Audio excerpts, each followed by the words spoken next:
prends beaucoup de plaisir à faire de la couleur. C'est pas du tout.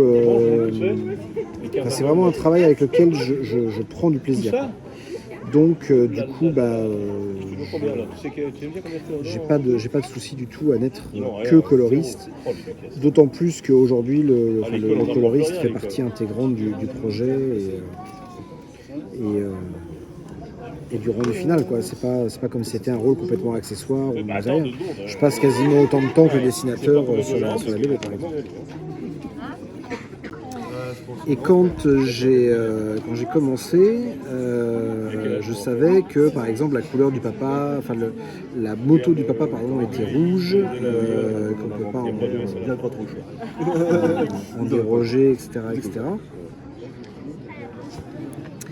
Et du coup, quand je me suis lancé, la première histoire que j'ai faite, elle se passait dans la chambre des parents